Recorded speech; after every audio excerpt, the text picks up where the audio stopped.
Dahil po sa pagkakaroon ng anxiety ay nakaramdam po tayo ng takot or nagkaroon po tayo ng phobia sa sarili natin na palagi na lang natin pinapakiramdaman yung katawan natin dahil sa naranasan nating mga sintomas na para na tayong namamatay.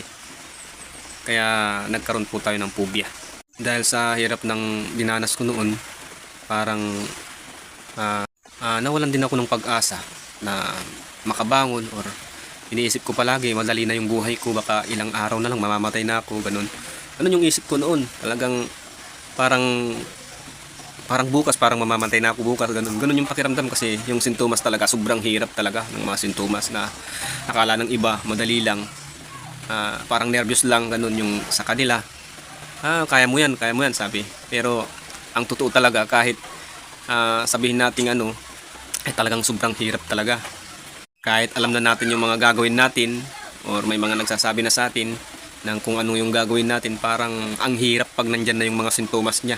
Kasi parang para kang namamatay ni pag pumasok na sa isip mo talaga.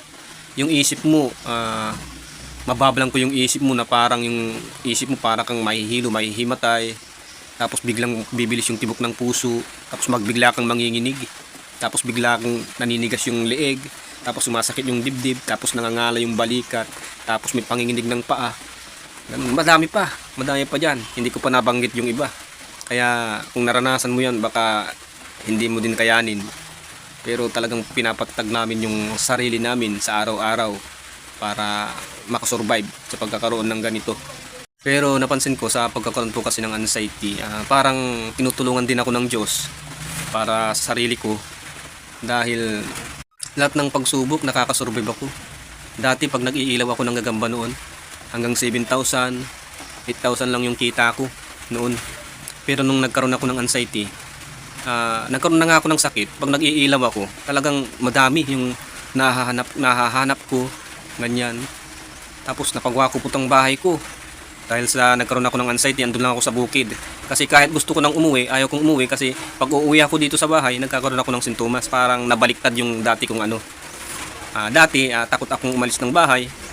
Pero nung nasanay ako sa bukid, ay talagang gustong gusto ko na sa bukid. Parang ayaw ko nang umuwi. Kung hindi lang alas 12 na ng gabi, ay hindi ako uuwi. Parang kaya dumadami yung kita ko noon. Tapos, halimbawa, pag wala na akong makuha, halimbawa, 100 lang yung nakuha ko, talagang parang pinapakita ng Diyos kung saan ako pupunta. Talagang madami akong makukuha, ganun yung nangyayari. Kaya iniisip ko nung kasama ko ang Diyos noon, na tinutulungan niya ako sa mga pagsubok na hinaharap ko. Dahil sa parang kamalasan yung nangyayari sa akin, di ba? Pero sa kabila ng mga yun, ay nagiging swerte na rin sa akin. Kasi nakaipon ako ng panggawa ko ng bahay, tapos napagawa ko pa ng bahay sinanay ko. Tapos sinanay ko, nanghihilot sila. Kasi may na sila may pwesto na, may bahay na sila na talagang pag-aanuhan nila, naghihilot sila. Tapos yung paligid namin dito talagang naaayos kasi dahil kumikita ako, ganyan. Naaayos yung paligid namin. Dahil yung bahay namin talaga butas-butas, tapos natutumba yung bahay namin. Pero ngayon kahit may mga pagbabago talaga sa buhay namin. Sa ngayon ay minsan wala akong trabaho. Walang direksyon yung buhay, ganun. Inom, laging inom, sigarilyo, ganyan. Tapos kung saan nagtatrabaho, kung saan ako nakakapunta noon, parang wala akong naiipon, ganun yung pakiramdam.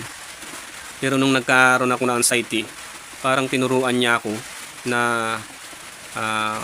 huwag sayangin yung pera sa bisyo, saka huwag sayangin yung pera sa sigarilyo, sa alak, ganyan. Saka nauubos din yung pera ko dahil sa palaging soft drinks, palaging Cobra, ganyan. Wala akong naiipon. Kahit nasa malayong lugar ako, nagko-construction, malaki yung sahod sa construction, 520, ganyan. Pero talagang mauubos talaga kasi madami kang bisyo. Tapos sa kantin, soft drinks, merienda, ganyan. Tapos paggabi, yayain ka pa ng mga barkada. Masaya pero wala kang naiipon, walang direksyon yung buhay, ganun. Pero nung nagkaroon ako ng anxiety ay nandito na lang ako sa bahay.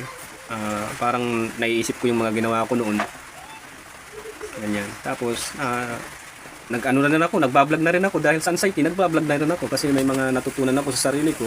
Kaya gumagawa ako ng mga video, saka nakakausap ko kayo ngayon. Parang nagkaroon ng purpose yung yung buhay ko ganun.